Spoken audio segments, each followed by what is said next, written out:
RRF Caserta. South Italy, in English language. Okay, let's dive into a literary phenomenon. I mean, we are talking about an author who, 2 centuries after she wrote her novels, she's dominating bestseller lists. And not just that, inspiring these massive star-studded adaptations. Exactly. And somehow she's speaking the exact language of Gen Z. We are, of course, talking about Jane Austen. The timing for this is just perfect. December 16th, 2025 is her 250th birthday. Wow. And, all the sources we've looked at show this truly fascinating paradox. Well, the central question for us is this. How does a writer who's known for this seemingly miniaturist focus on 19th century English country life become a global pop icon today? A youth-driven one at that, Hoosier. driving travel trends, tech, everything. Exactly. So that's our mission then, to get past the bonnets and the ballrooms and really understand how her themes, class, marriage, money, character don't just survive for 2 centuries. They seem to become actively more relevant in our world. Right. And for this deep dive, we're drawing on everything. We've got historical biography, critical literary analysis, and a ton of modern pop culture coverage. Yeah, details from Netflix, Audible, social media trends, even, and this is wild, even AI. To really get the scale of her fame now, we have to start at the beginning. You have to understand the world she came from because it really is the source of everything she wrote. Okay, so let's go there. Jane Austen was born in 1775, Steventon, Hampshire. Her father, George Austen, was an Anglican rector. And her home life was, from what I understand, just critical to her development. Oh, absolutely essential. She was the 7th of 8 children, and her father was a scholar who really pushed her to read, to learn, gave her access to his whole library. He did. And her mother was known for being incredibly witty, a great storyteller. So it was an environment that, it valued sharpness and humor above almost anything else. And it was a world of intense observation. I mean, she and her sister Cassandra, they were inseparable. Lifelong companions, and neither of them ever married. Right. And that close family unit, that sort of microcosm, it really becomes the canvas for all her work, doesn't it? It does. She was writing about what she knew, the minor landed gentry, the country clergy. It's a social circle defined by very strict rules, all focused on the calendar. Balls, dinners, village gossip. And this is the world that defined the genre we call the novel of manners. Yes. So that term gets thrown around a lot, novel of manners. What does it actually mean in practice? Well, it means she was a social cartographer. The novel of manners isn't interested in huge events like, battles or revolution. No Napoleonic wars here. Not directly. Yeah. Instead, it meticulously records the customs, the values, the codes of conduct of a very specific and often very closed social class. So she turned things like a drawing room conversation or a well-written letter into the highest form of drama. Precisely. She used those mundane social details to reveal the monumental stakes hiding just beneath the surface. And she was incredibly productive when she got going. We're talking Sense and Sensibility in 1811, then Pride and Prejudice in 1813. Then Mansfield Park in 14, Emma in 15. A remarkable run.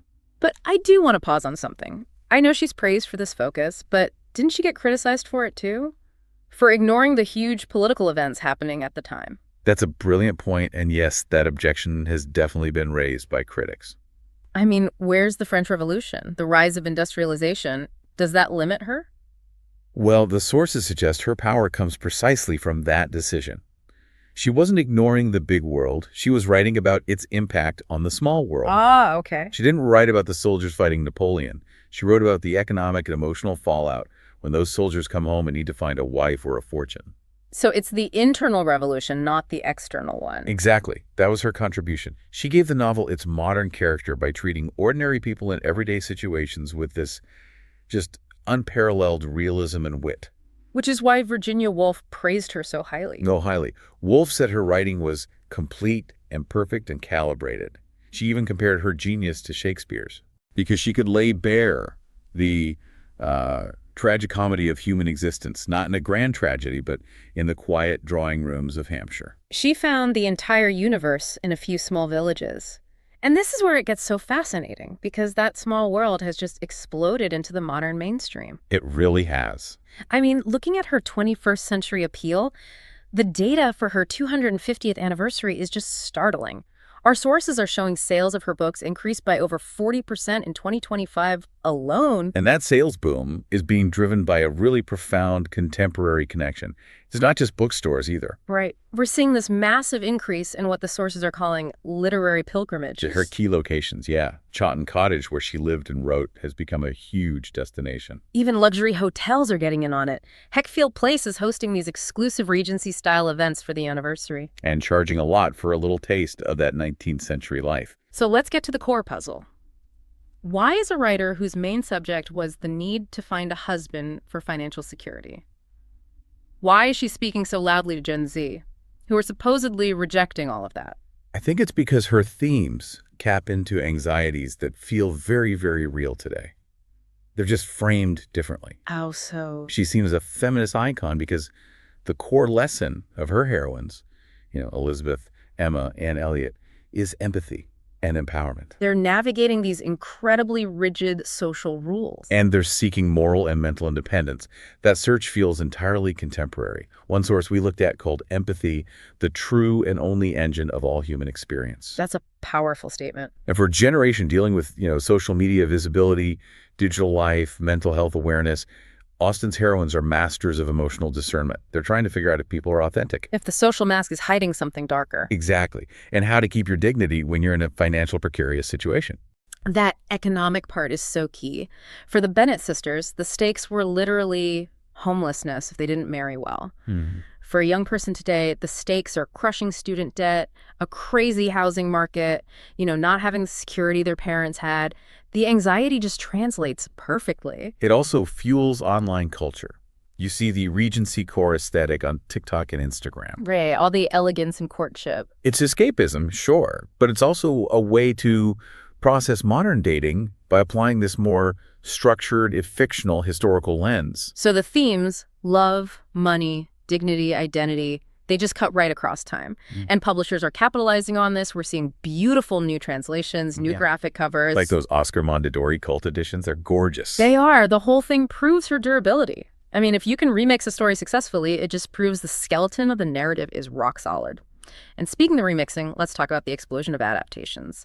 This is what confirms her status as a mainstream cultural force. She's not just a classic anymore. No, she's intellectual property. Extremely valuable intellectual property. You can just track her influence by the investments being made right now. The big one for the 250th anniversary is that 2026 Netflix and Audible adaptation of Pride and Prejudice. A huge deal. And the cast just confirms her pop status. Yeah. You've got Emma Corrin as Elizabeth Bennet. Who played young Diana, of course. Right. And then Olivia Colman, an Oscar winner, as Mrs. Bennet.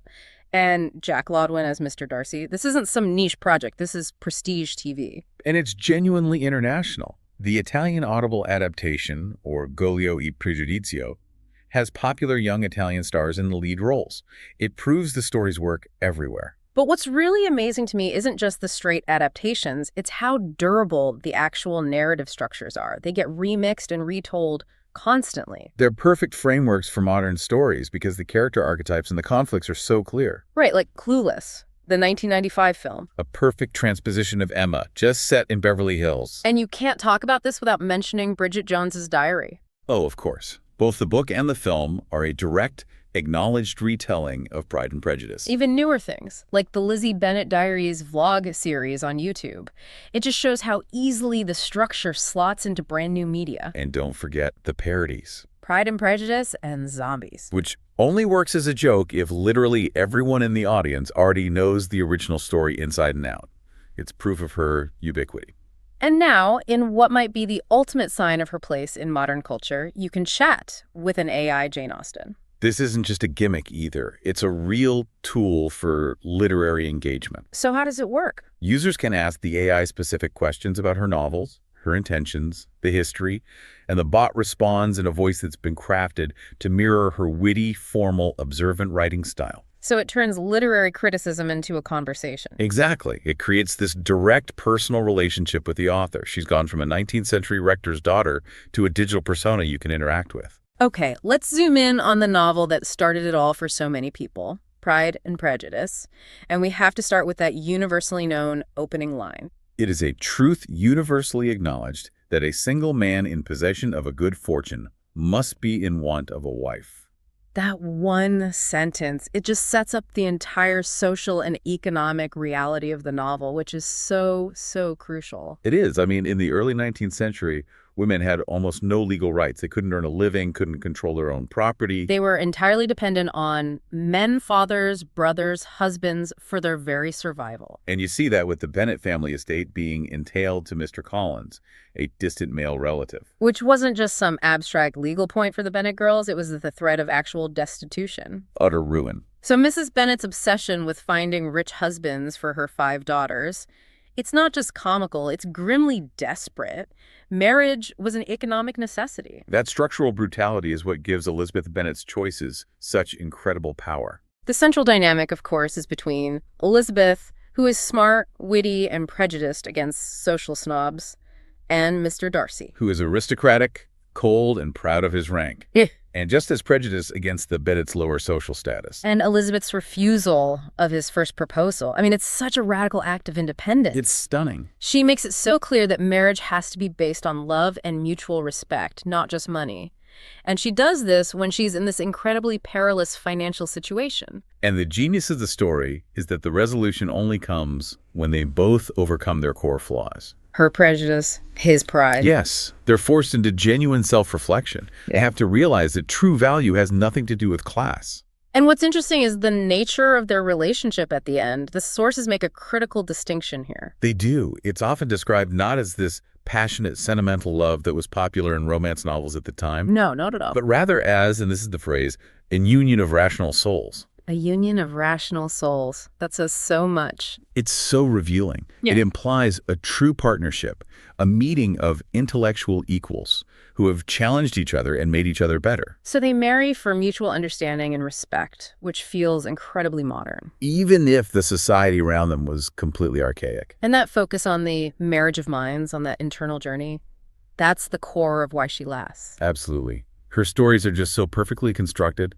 They offer this shrewd, amused sympathy while also laying bare the tragicomedy of human life in the most ordinary settings. She really did elevate the domestic novel, injected it with this realism and wit that novelists are still borrowing from today. She did. She analyzed the restrictive world of women and the pressures of her society with such irony and clarity. But the reason she's a global pop icon now is because her focus was never really on the bonnets or the balls. It was on internal character, on the fundamental human desires for dignity, respect, and self-knowledge. She wrote about who we are when we think no one else is looking. She mastered the art of observation. She could find life or death stakes in the simple act of 2 couples meeting in a parlor. Figuring out who has the moral high ground and who is financially vulnerable. Yes. So here's a final thought for you, our listener, to take away. Jane Austen mastered the art of observation, finding dramatic tension in a simple social visit. What small, everyday social dynamics in your life? A work meeting on Zoom, a neighborhood get-together, a comment thread online. If you looked at them through Austen's lens of shrewd irony, what would they reveal? What deep truths about class, ambition, and identity are hiding there today? RRF Caserta. South Italy in English language.